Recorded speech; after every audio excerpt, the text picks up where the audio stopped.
Well, welcome back to another session of the 5 Seasons of Marriage. This is session 3B, looking at the second season called Realistic Love, years 3 to 10.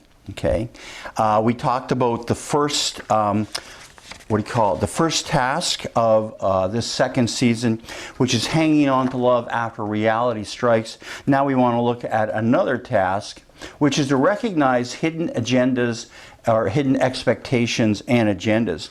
See, what I mean by that is that we had certain assumptions about what roles we and our spouse would fulfill in the marriage, and what they would be responsible for, and what we could actually count on them for.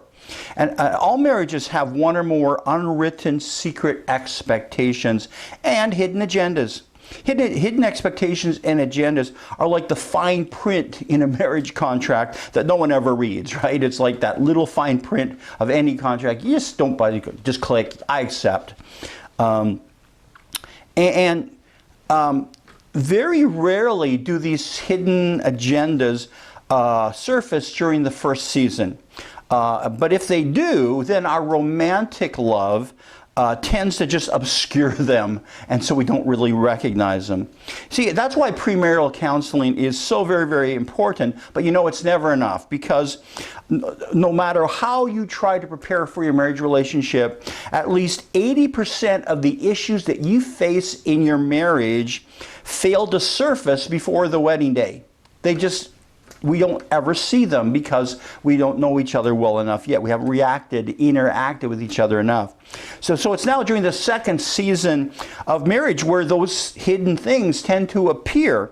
The hidden contracts may have been dormant for years and only to be triggered by some supposedly random event, and all of a sudden it's, yeah, but I thought you would know that, or I thought you would just do that, right? Hidden expectations. It's like the Navy commander who leaves a port on a certain day with sealed orders, and he has no idea where he's taking his fleet. He just knows that he has to go to a certain place and on a certain date and then open up those secret orders, and he discovers for the first time his real destination. And you know, in the second season, hidden expectations and agendas work like that. We're just going, we're sailing into the sunset. We're having a great time together, happily married. We're really unaware of where the marriage is really going because we haven't discovered yet all the hidden agendas and expectations. And suddenly, out of the blue, we discover what our spouse really expects of the relationship and their hidden agendas, and we realize we're going in different directions, right? They go, whoa, that's not where I thought we were going at all, right?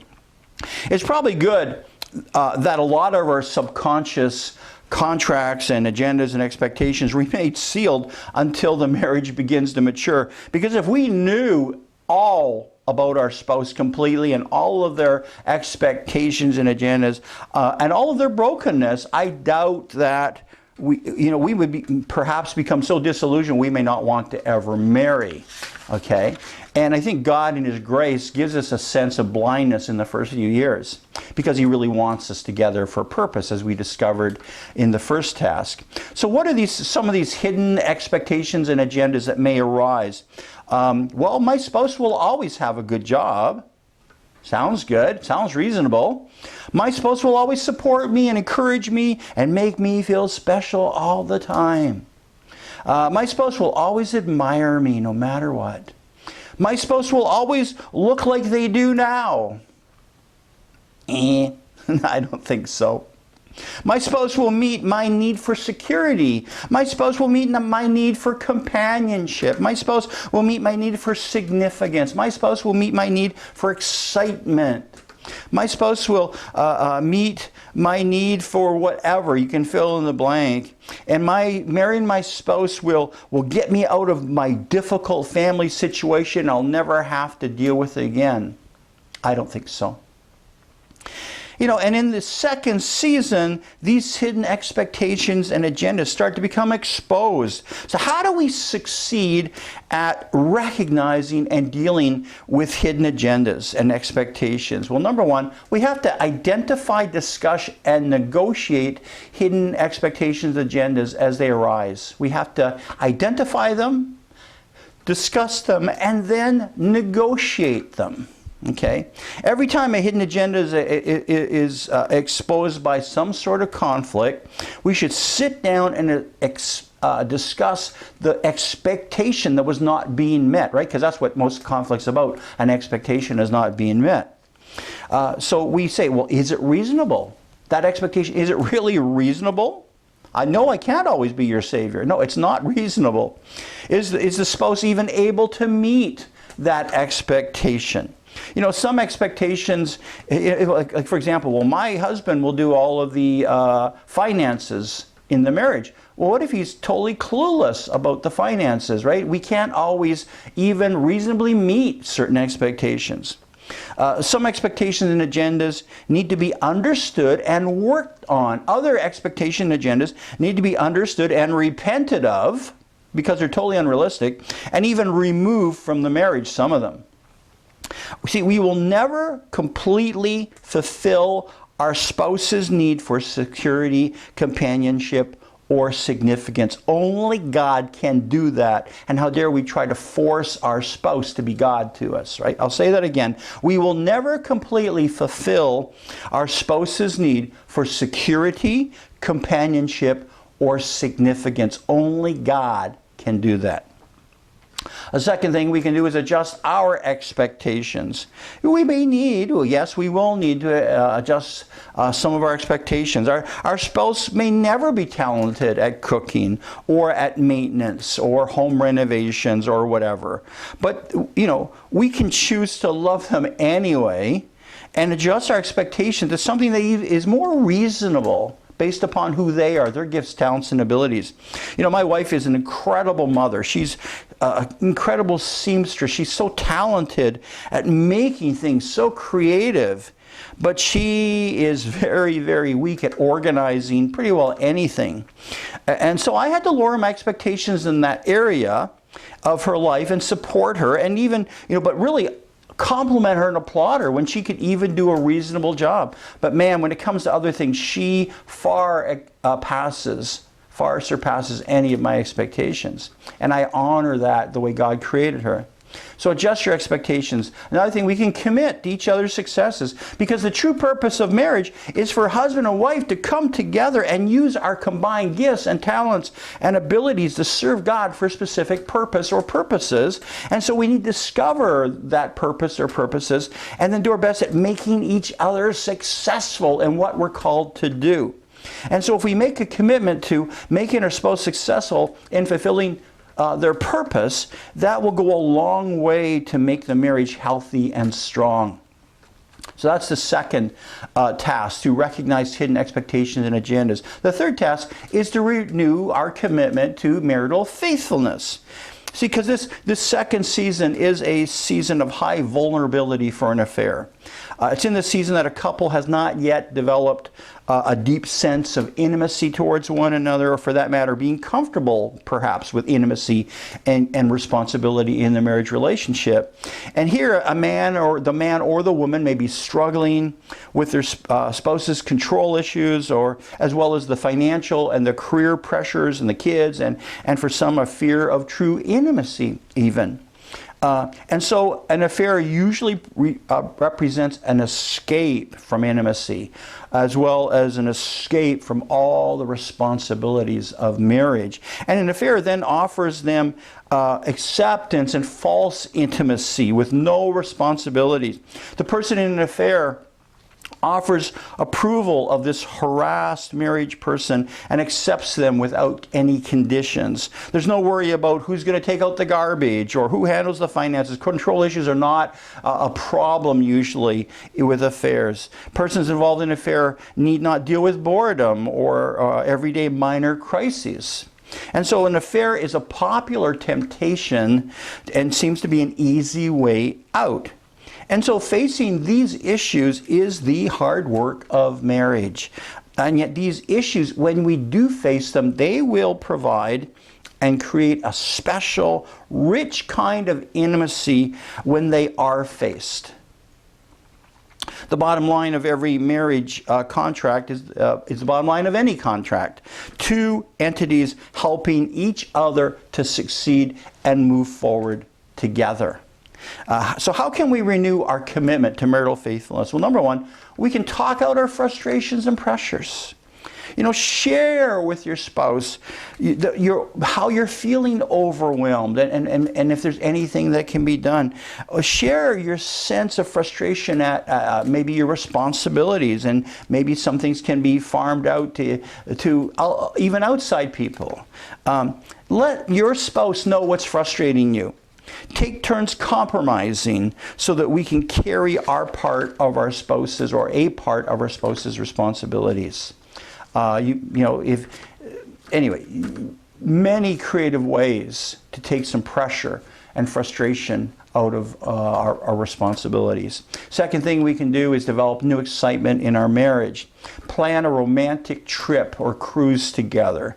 Schedule a weekly date night. If you have not been doing it, time to start. Find something you both absolutely love to do, and then do it together and build relationship together. Hiking, canoeing, gardening, some people, home renovation, whatever it is, adventuring, visiting little tea stores and small communities, and just whatever you like doing, both like doing, do it together.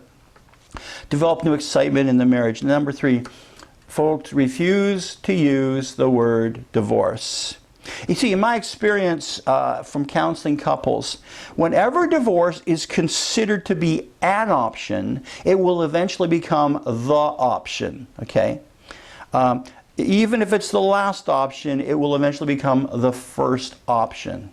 So we need to eliminate that word divorce from our vocabulary, because if we can't use the word divorce, then we have to use all the resources that we have and all the resources that God will give us to resolve the issue. Okay? We'll be forced to discover a healthy solution for every frustration in our marriage. So refuse to use the word divorce. That's how we can renew our commitment to marital faithfulness. Number fourth task, child-proof your marriage. Child-proof your marriage. By this time, years 3 to 10, children most likely have been added to the family. And we need to learn how to keep the marriage first and not let our children drive a wedge between husband and wife. See, we sometimes call this third season the season of drifting. For several reasons. For one, it seems that the spouses start to drift, going separate ways. They have so many responsibilities now that there's children in the mix. They each have their own responsibility. Who's going to take the kids to sports events? Who's going to pick the kids up from school? Who's going to do this with them? Who's going to take them shopping for school supplies? Who's going to whatever? Who's going to read with them at night? Who's going to help them with their schooling? And husband and wife starts to drift apart. It's like you're going separate directions. And for all the activity, there seems to be very little progress in the marriage day to day. In fact, with school-age kids, how can you even measure progress in our marriage anyway? And also the family itself may start to drift, pressured by all the issues that school-age children bring into the family mix. Parents have little time for work, for play, and for each other, and even for the kids. So even the marriage starts to drift a bit, and the whole family starts to drift a bit. However, what most children need at any age, hear me say this, what most children need at any age, but particularly during the school age years, is a stable family. Is a stable family with stable family life. Family stability is no stronger and no weaker than the stability of your marriage relationship. And so parents who want to give their children the best possible environment will first make marriage their first priority. So there is a healthy environment for the children. Remember that. Make your marriage strong, and then your family will be stable. It's a proven fact that a child blossoms when a father loves a mother. Children learn love and family unity best by being part of a loving family unit. A secure marriage is the greatest gift we can give our children. And so we must make our marriage a priority. We were a couple long before children showed up, and we're going to be a couple long after the children have left. So what should be the priority? Your marriage. Building up your marriage. So what can we do to child-proof our marriage? Well, number one, guard your time together. We have to schedule quality time together and continue to build up our marriage. Some of that time may be going on dates together. Some of that time may be doing a project together. Some of that time may be just going for a walk together. But we have to take the time to be together. I know one couple that every Saturday night, all the kids spent the night at Grandma and Grandpa's, because they needed time together. And that marriage is still healthy and still together because they built that into their relationship. A second thing, we can refuse to measure our marriage by visible progress in this season. See, because we can be very busy raising children and therefore not see much progress from day to day. And so we need to give ourselves a break when children come and remind ourselves that the investment that we're depositing into our children may not show a lot of progress in our lives, but in later years, their health and their stability will be an incredible reward even back to us. You know, when a farmer sows seeds in the ground, he does not beat himself up when he doesn't see any fruit the next week. You get that? But a few months later, acres of corn or wheat or whatever becomes his great reward for hard work and patience.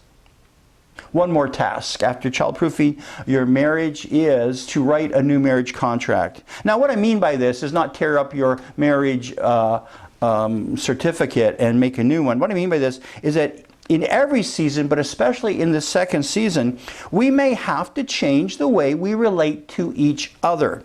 And we may have to negotiate what we can reasonably expect from each other.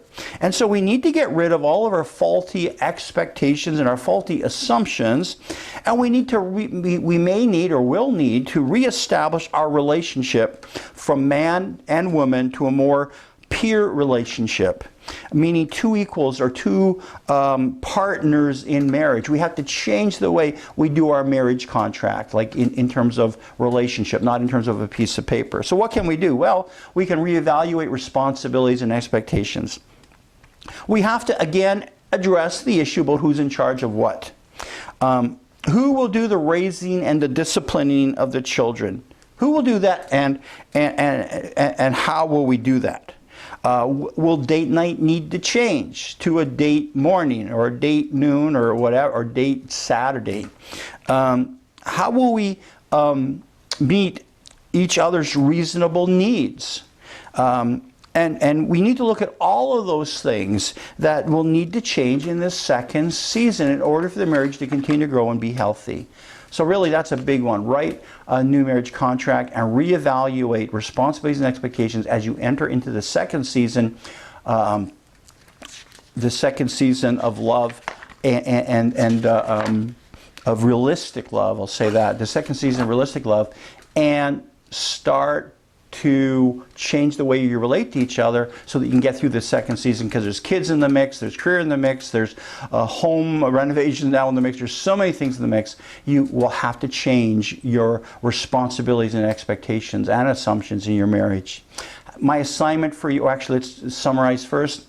Okay, what are the 5 tasks for this realistic love second season? Hang on to love after reality strikes. And I gave you examples of how to do that. Recognize hidden expectations and agendas and resolve them. 3, renew your commitment to marital faithfulness. 4, childproof your marriage. And number 5, write a new marriage contract. Your assignment is for each of these tasks. As an individual, again, it's the same assignment every time. As an individual, evaluate how successful you feel you've been as a couple in completing each task.